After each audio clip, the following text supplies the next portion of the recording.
Good morning, student. As usual, today we are going to study about the next one part of the consumer's equilibrium, that is consumer's equilibrium of two commodities, of two goods.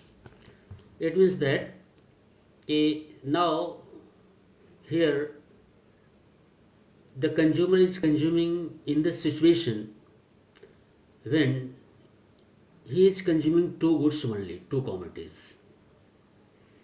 Already we know very well that a consumer is consuming good,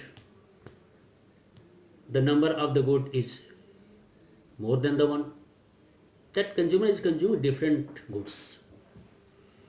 तो consumer चाहे जो भी goods consume करे, जितना भी goods consume करे, यहाँ पर मार्शल ने एक्सेप्ट किया है कि कंज्यूमर दो गुड्स को कंज्यूम कर रहा है. अब just like all the theorem of the microeconomics, once again this theory is also depends on the assumption. ये भी assumption पर depends है, और इसमें फर्स्ट assumption है कि consumer should be rational. It means that we are talking about that one consumer who is thinking to maximize his or her satisfaction. If such type of thinking is with the consumer, then usually you can say कि consumer is rational. दूसरा है consumer is consuming two goods. जैसा कि मैंने पहले ही आपको बताया कि हम मार्शल ने एज्यूम किया है कि कंज्यूमर की इच्छा है, कंज्यूमर की डिजायर है, चाहे जितना गुड्स कंज्यूम करना चाहे, जितनी टाइप्स की गुड्स कंज्यूम करना चाहे कंज्यूम कर सकता है. लेकिन यहाँ पर एक्सप्लेनेशन को ईजी करने के लिए, to make them understand to the students, now Marshall has assumed about the two goods out of all the different goods. Third one assumption है कि income of the consumer is given and will not change. इसका मतलब क्या है कि निश्चित तौर से कंज्यूमर क्या खर्च करेगा, अपना इनकम खर्च करेगा. जो इनकम खर्च करेगा वो अब एक बात तय कर लिया कि जो भी इनकम वो खर्च करेगा उसमें न तो अब इंक्रीज कर सकता है और न तो डिक्रीज कर सकता है. नेक्स्ट वन एजम्पशन है price of both the goods is given and will not change. इसका मतलब ये है कि कंज्यूमर जिस गुड्स को कंज्यूम करेगा उसको मार्केट से परचेज करेगा, that's why consumer has to pay. और कंज्यूमर को अगर पे करना पड़ेगा तो प्राइस से ही पे करेगा. और जो भी मार्केट में प्राइस एक बार दिया हुआ है कंजम्पशन के दौरान, अब उस प्राइस को चेंज नहीं कर सकता है, और प्राइस वो चेंज नहीं होगा, उसी प्राइस पर उसे कंज्यूम करना पड़ेगा, चाहे क्वांटिटी इंक्रीज करे या क्वांटिटी डिक्रीज करे. फिफ्थ वन एजम्पशन है law of diminishing margin utility is applied. Already as usual हम लोग पहले consumer's equilibrium of the one commodity में पढ़ चुके हैं. यहाँ फिर से मैं आपको बता दूं कि इसका स्टेटमेंट का मतलब है कि if consumer is increasing the units consumed of a good, now derive margin utility from additional one unit, now gradually margin utility will diminish or will decrease. That is the law of diminishing margin utility. यानी consumer जैसे जैसे किसी भी goods की units को consume करेगा, क्रमशः उससे मिलने वाली मार्जिन यूटिलिटी डिक्रीज होता जाएगा, कम होता जाएगा, ऐसा एज्यूम किया गया है. Next one sixth one assumption है कि there is a cardinal measurement of utility. इसका मतलब ये है कि यूटिलिटी को हम नंबर में मेजरमेंट कर सकते हैं. सिंपल सी बात है, यानी यूटिलिटी को हम क्वांटिफाई कर सकते हैं. ऐसा मार्शल ने एज्यूम किया है कि जैसे फिजिकल गुड्स है उसको हम एक यूनिट होता है उसमें मेजरमेंट कर सकते हैं. जैसे डिस्टेंस को हम किलोमीटर में मेजरमेंट कर सकते हैं, लिक्विड को लीटर में मेजरमेंट कर सकते हैं. इसी तरह से उन्होंने कहा कि यूटिलिटी को हम कार्डिनल मेजरमेंट में कर सकते हैं, यानी नंबर में 1 2 3 4 इस तरह से इसे यूटिलिटी को क्वांटिफाई किया जा सकता है. लास्ट वन है that is margin utility is also measured in term of money. यानी मार्जिन यूटिलिटी को हम मनी के फॉर्म में भी मेजरमेंट कर सकते हैं. और इससे पहले हम लोग मान चुके हैं कि मार्जिन यूटिलिटी को यानी कॉन्सेप्ट ऑफ यूटिलिटी को मेजरमेंट करने के लिए मार्शल ने एक यूनिट डिटरमाइंड किया है जिसको यूटिल कहते हैं. तो उन्होंने कहा कि केवल यूटिल में ही मेजरमेंट नहीं हो सकता है, बल्कि इसको हम मनी में भी कन्वर्ट कर सकते हैं और मनी में कन्वर्ट करने के बाद जो मार्जिन यूटिलिटी मिलेगा, margin utility of money will also remain constant, वो भी चेंज नहीं होगा। अब आप क्वेश्चन पूछ सकते हैं कि सर इसकी क्या आवश्यकता है? इसकी आवश्यकता इसलिए है कि मार्शल यहाँ पर आगे कंडीशन को पूरा करने के लिए दो वेरिएबल्स के बीच में कंपेरिजन करेगा। हम जानते हैं कि कंपेरिजन तभी हो सकता है जब दोनों वेरिएबल्स की यूनिट सेम हो। आगे हम देखेंगे। अब इन सभी एजम्पशंस को पूरा करने के बाद यहाँ पर अब हम तय कर सकते हैं कि इस एजम्पशन के बाद जो कुछ भी हम कंडीशन देखेंगे, चेक करेंगे, अगर वो कंडीशन पूरा करता है कंज्यूमर, तो डेड श्योर है कि consumer will get maximum satisfaction. And if consumer is getting maximum satisfaction, then you can say consumer will be in equilibrium. और after accepting all these assumption, अब आराम से हम इस कंडीशन को पूरा कर सकते हैं, और इस कंडीशन जब भी पूरा होगा निश्चित तौर से कंज्यूमर इक्विलिब्रियम में होगा। देखिए कंडीशन क्या है?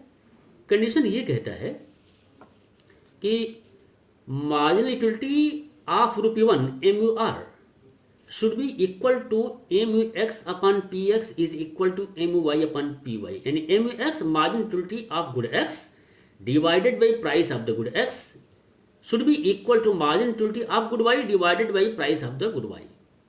और एक्चुअल में ये एक लॉ है, और अगर ये लॉ पूरा हो जाता है, कंज्यूमर पूरा करता है इस लॉ को, तो आराम से कह सकते हो कि वहां पर कंज्यूमर को मैक्सिमम सेटिस्फैक्शन मिलेगा और consumer will be in equilibrium. अब देख करते हैं कि वास्तव में लॉ क्या है। देखिए यहां पर लॉ क्या है? Law of equi margin utility. इस लॉ को कहते हैं law of equi margin utility. Law कहता क्या है? लॉ ये कहता है कि it means a consumer gets maximum satisfaction when the ratio of margin utilities of all the commodities and their prices is equal। इसका मतलब क्या है? ये कहता है कि इसका मतलब ये है कि कंज्यूमर को हमेशा मैक्सिमम सेटिस्फैक्शन मिलेगा कब? जब ये दोनों आपस में बराबर हो। दोनों का मतलब माने जितनी भी कमोडिटीज वो कंज्यूम कर रहा है उससे मिलने वाली मार्जिन यूटिलिटी और उसके प्राइस का रेशियो, यानी MX upon PX should be equal to MY upon PY। इसका मतलब क्या है?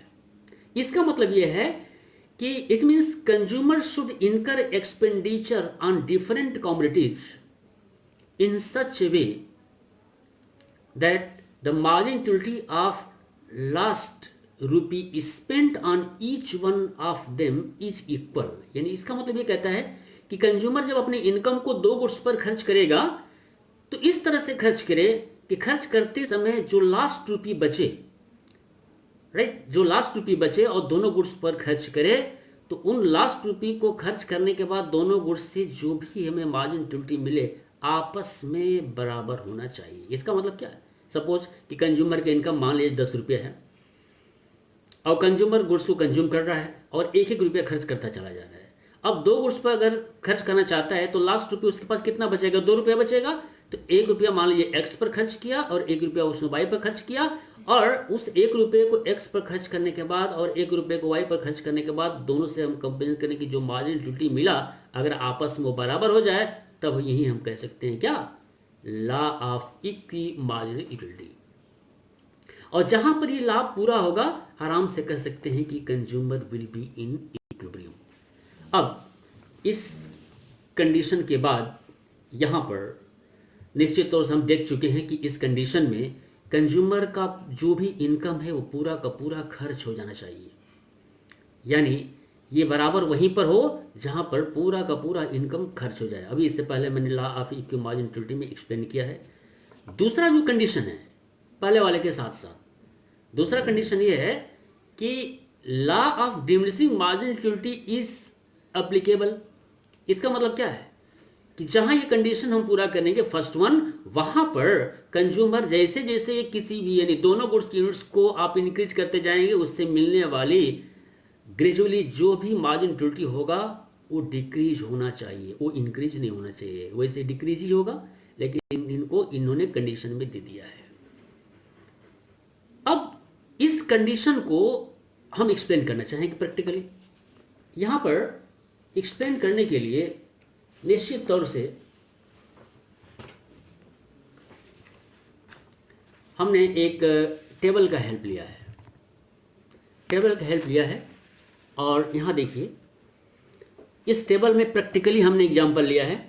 इस टेबल में हमने लिया है कि money income of the consumer is ₹7, और यहाँ पर कंज्यूमर दो गुड एक्स को और गुड वाई को कंज्यूम करेगा, और यहाँ पर price of the good x और प्राइस ऑफ द वाई दोनों का प्राइस सेम है, वो ही ₹1 है। पहले इस कंडीशन में देखें, प्राइस डिफरेंट होता है, डिफरेंट में कैसे होगा वो भी देखेंगे, पहले इसको आप समझ लीजिए। यहाँ पर देखिए, यहाँ पर हमने एक टेबल बनाया है, इस कॉलम हमने लिया है यानी गुड्स की यूनिट्स यानी नंबर, उसकी क्वांटिटी यानी 1 2 3 4 5। यहाँ देखिए कंज्यूमर जब गुड एक्स को कंज्यूम कर रहा है तो मिलने वाले मार्जिन ड्यूटी ऑफ एक्स इस तरह से है। जब उसने फर्स्ट को कंज्यूम किया तो 22 मिला, सेकंड को किया तो 20 मिला, थर्ड किया तो 60 मिला। इस तरह से ग्रेजुअली ये डिक्रीज होता चला जा रहा है, यानी लॉ यहाँ पे अप्लाई है। कौन सा law? Law of diminishing margin duty. अब इसी को उन्होंने एज्यूम भी किया था क्या कि इसको हम मनी के टर्म में कन्वर्ट करेंगे। देखिए हमने कन्वर्ट किया है, और कन्वर्जन का फॉर्मूला क्या है? MUX/PX, यानी MUX अगर 22 है और PX कितना है? ₹1 है, तो ऐसे कंडीशन में MUX को PX से डिवाइड करेंगे तो 22 आया, राइट। यानी यहाँ सेम वैल्यू यहाँ भी आ गई। इस तरह से हम इस मार्जिन ड्यूटी जो यूटिल्स में है इसको हमने कन्वर्ट कर दिया मनी में। यहाँ 22 है, यहाँ 20 होगा क्योंकि MUX 20 है और PX 1 है, इसलिए 20/1 इज इक्वल टू 20। यहाँ पर 16 है, 16/1 इज इक्वल टू 16, 10, 8। इस तरह से मार्जिन ड्यूटी, राइट, जो हमने मनी में कन्वर्ट किया है वो डिक्रीज होता चला जा रहा है।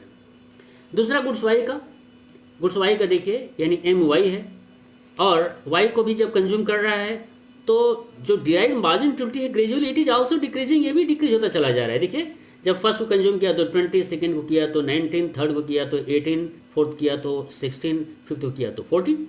इसको भी हम मनी के टर्म में कन्वर्ट करेंगे। कन्वर्जन का फार्मूला है MUY/PY। जो मार्जिन ड्यूटी है यूटिल्स में उसको उस गुड्स के प्राइस से हमने डिवाइड कर दिया, तो यही कन्वर्ट हो गया किस में? मनी में। जब मनी में कन्वर्ट किया तो यहाँ भी PY की वैल्यू ₹1 ही है, इसलिए सेम वैल्यू मिला। यहाँ 20 तो यहाँ भी 20, यहाँ 19 तो यहाँ 19। इस तरह से ये भी डिक्रीज होता जा रहा है। अब यहाँ पर एक बहुत अच्छी बात मैं आपको बताऊंगा, और बात यह है कि एक वास्तव में रैशनल कंज्यूमर, या आप भी सोचिएगा थोड़ा सा, देखिए कैसे आप पैसा खर्च करते हैं, अपनी इनकम को खर्च करते हैं। जब भी किसी गुड्स को कंज्यूम करते हैं सोच सोच के खर्च करते हैं, है ना। ऐसा सोचते हैं ना कि मेरा पैसा बेकार न जाए, यानी जो पैसा हम खर्च करें उसका अच्छे से यूज हो। और अच्छे से यूज का यहाँ मतलब जानते हैं क्या है? अच्छे से यूज का मतलब ये होता है कि आप चाहते हैं कि आपका सेटिस्फैक्शन मैक्सिमम हो। इसलिए जो कंज्यूमर है उसका इनकम ₹7 देखिए कैसे खर्च करता है, क्योंकि वो रैशनल है। ऐसे में वो चाहेगा कि सबसे पहले हम वहां खर्च करें जिस यूनिट की मार्जिन ड्यूटी सबसे अधिक हो, इसलिए सबसे पहले गुड एक्स पर खर्च करना चाहता है। और गुड एक्स पर खर्च करने के बाद पता चला कि उसको मनी में जब कन्वर्ट किया तो मिलने वाली मार्जिन ड्यूटी 22 के बराबर मिला, जो यहाँ पर सबसे अधिक है, यानी कि यहाँ भी सबसे अधिक है, इसलिए सबसे अधिक पहले चाहेगा, इसलिए यहाँ पर उसने खर्च किया।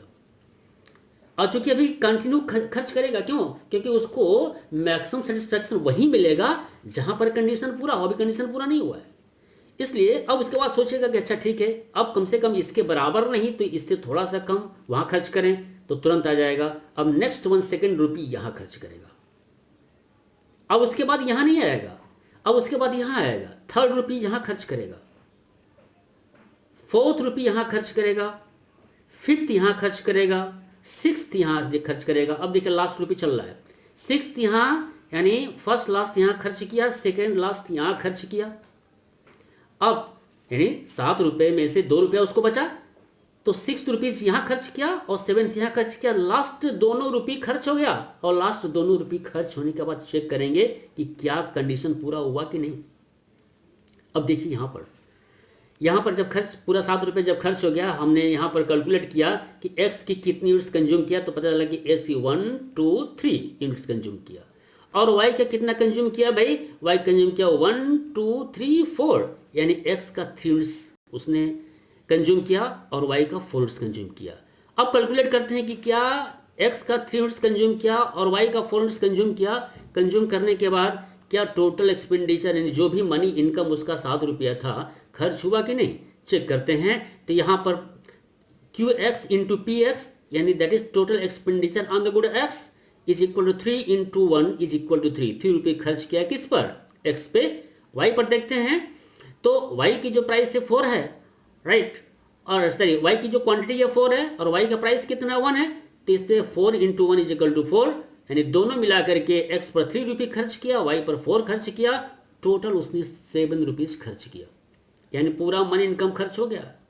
अब यहाँ पर पता करना होगा कि पूरा मनी इनकम खर्च होने के बाद यानी लास्ट जो रुपीज़ खर्च किया था एक्स और वाई पर, क्या उससे मिलने वाली मार्जिन यूटिलिटी, राइट, जो हमने मनी में कन्वर्ट किया है, राइट, आउट ऑफ ₹1 बराबर हुआ है कि नहीं, यानी law of equi margin utility का कंडीशन पूरा हुआ है कि नहीं। तो देखिए law of equi margin utility का कंडीशन यहाँ पूरा हुआ है, margin utility of ₹1 is equal to if M U X upon P X is equal to M Y upon P Y.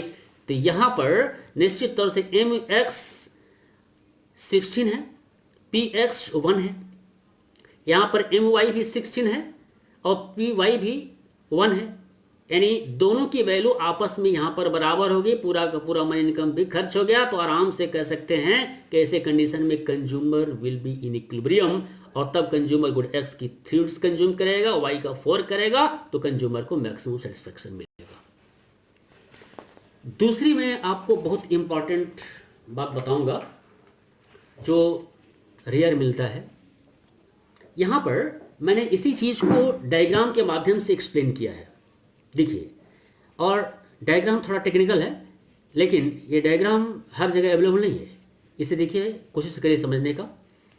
यहाँ पर इस एक्सिस पे हमने एम एक्स को मेजरमेंट किया है और इस पर एम वाई को मेजरमेंट किया है। मेजरमेंट करने के बाद अब देखिए यहाँ पर हो क्या रहा है, कंडीशन देखिए कैसे पूरा हो रहा है। यहाँ पर इस जीरो से इधर की तरफ जो एरो जा रहा है ये हमने मेजरमेंट किया units of the good x, और यहाँ पर जीरो से इधर की तरफ मैंने आया है यानी वाई के लिए हमने मेजरमेंट किया है, वाई का 0 1 2 3 4 5 6 7 और एक्स का 0 1 2 3 4 5 6 7। उसके बाद उसी टेबल को जब हमने यहाँ पर प्लॉट किया है तो प्लॉट करने के बाद ये हमें मिला है एम यू एक्स और ये हमें मिला है एम यू वाई। प्लॉट करने के बाद ये हमारा एम यू एक्स हो गया, ये हमारा एम यू वाई हो गया। प्लॉट करने के बाद पता क्या चला है कि दोनों एम यू एक्स और एम यू वाई दोनों पॉइंट ई पर इंटरसेक्ट किए हैं। जहां पर इंटरसेक्ट किए हैं वहां पर चेक हमने किया तो M U X upon P X is equal to 16, और इसी तरह से यहां पर देखिए M Y upon P Y is also equal to 16, दोनों आमने सामने फेस टू फेस। और जहां पर एम एक्स और एम वाई दोनों इंटरसेक्ट किए हैं, इंटरसेक्शन के पॉइंट ई पर जब परपेंडिकुलर लाइन हमने ड्रा किया तो ड्रा करने के बाद यहाँ पर पता क्या चला कि निश्चित तौर से वहीं पर कट किया है एक्स को, कि अगर इधर से कैलकुलेट किए एक्स के लिए तो एक्स का 0 1 2 3 यूनिट्स मिलता है और वाई का 0 1 2 3 4 एग्जैक्टली मिलता है। यानी कंज्यूमर यहाँ पर आराम से हम प्रेजेंट कर सकते हैं, दिखा सकते हैं प्रूफ के साथ कि कंज्यूमर एक्स की 3 यूनिट्स कंज्यूम कर रहा है, वाई का 4 यूनिट्स कंज्यूम कर रहा है, और ऐसे में कंज्यूमर पॉइंट ई पर इंटरसेक्ट कर रहा है जहां पर एम एक्स और एम वाई आपस में एक दूसरे को इंटरसेक्ट कर रहे हैं। वहीं पर इक्विलिब्रियम में क्यों होगा, क्योंकि यहां पर law of equi margin utility पूरा हो रहा है क्या, कि M X upon P X is equal to M Y upon P Y, and that's why consumer will have the maximum satisfaction. आगे मैं स्टूडेंट्स इसी थियरम को मैं एक्सप्लेन करूंगा नेक्स्ट वन पार्ट में, उस कंडीशन में जब कंज्यूमर 2 गुड्स को कंज्यूम करेगा लेकिन दोनों गुड्स की प्राइसेस डिफरेंट। Thank you.